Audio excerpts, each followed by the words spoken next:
Hi dears, എല്ലാവർക്കും ശ്യാമാസ് കിച്ചണിലേക്ക് സ്വാഗതം. എല്ലാവർക്കും എൻ്റെ തിരുവാതിര ആശംസകൾ. ഞാനൊരു കൂവയുടെ വരികയാണ്. പല സ്ഥലത്തേക്കും കൂവ പായസം എന്നൊക്കെയാണ് പറയുക. അതിനായിട്ട് ഞാൻ ഒരു ഗ്ലാസ് കൂവ എടുത്തിട്ടുണ്ട്. ആ കൂവ എന്ന് പറഞ്ഞാൽ ഞാൻ വെള്ളത്തിൽ ഇട്ട് കുതിർത്തതാണ്. 2-3 പ്രാവശ്യം അതിൻ്റെ വെള്ളമൊക്കെ കളഞ്ഞതാണ്. പക്ഷെ നമ്മൾ അടുപ്പത്ത് വെക്കുന്ന സമയത്ത് വെള്ളത്തിൽ കലക്കിയിട്ടാണ് വെക്കുന്നത്. ഇത് പൊടി ഞാൻ അസലായിട്ട് വെള്ളത്തിൽ 2-3 പ്രാവശ്യം കലക്കിയതിന് ശേഷമുള്ളതാണ്. ഇനി അതിലേക്ക് തേങ്ങ ചെരുകി വെച്ചിട്ടുണ്ട്. അതേപോലെ തന്നെ ശർക്കരയാണ്. ശർക്കര ഞാൻ ചതച്ച് വെച്ചതാണ്. നമുക്ക് പാവാക്കിയിട്ടും ഉണ്ടാക്കാം.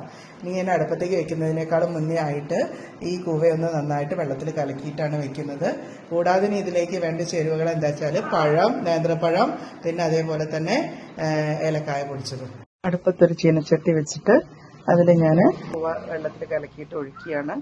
നമ്മൾ ആ കൂവ നന്നായിട്ട് വെള്ളത്തിൽ കലക്കിയിട്ടാണ് ഒഴിച്ചിരിക്കുന്നത്. അതിലേക്ക് കുറച്ച് ശർക്കര ഇട്ടാണ്. ശർക്കര പാവ് കാച്ചിട്ടിടാം. ഇത് ഞാൻ ശർക്കര ചതച്ചിട്ടാണ് ഇട്ടിരിക്കുന്നത്. ശർക്കര ഇട്ടതിന് ശേഷം ഇതിലേക്ക് കുറച്ച് നാളികേരം ചെറുകിയതിടാണ്. നാളികേരം ശർക്കര ഇട്ടിട്ട് നമ്മൾ ആ കൂവ നന്നായിട്ട് ഇളക്കി കൊടുക്കണം. അത് നന്നായിട്ട് കുറുകി വരുന്നുണ്ട്. അതിലേക്ക് നേന്ത്രപ്പഴം ചെറുതായിട്ട് നുറുക്കിയതിട്ടാണ്. നേന്ത്രപ്പഴം ഇടണമെന്നും നിർബന്ധമൊന്നുമില്ല. ആവശ്യമുണ്ടെങ്കിൽ ഇട്ടാൽ മതി. പക്ഷെ അത് ഇട്ടാൽ ഒരു പ്രത്യേക ടേസ്റ്റ് ഉണ്ടാവും. ഇനി നമ്മുടെ കൂവ വരികിയത് റെഡി ആയിട്ടുണ്ട്. എല്ലാവരും ഇതൊന്ന് ട്രൈ ചെയ്ത് നോക്കിക്കോളൂ. സബ്സ്ക്രൈബ് ചെയ്യണേ, ലൈക്ക് ചെയ്യണേ, ഷെയർ ചെയ്യണേ. Thank you.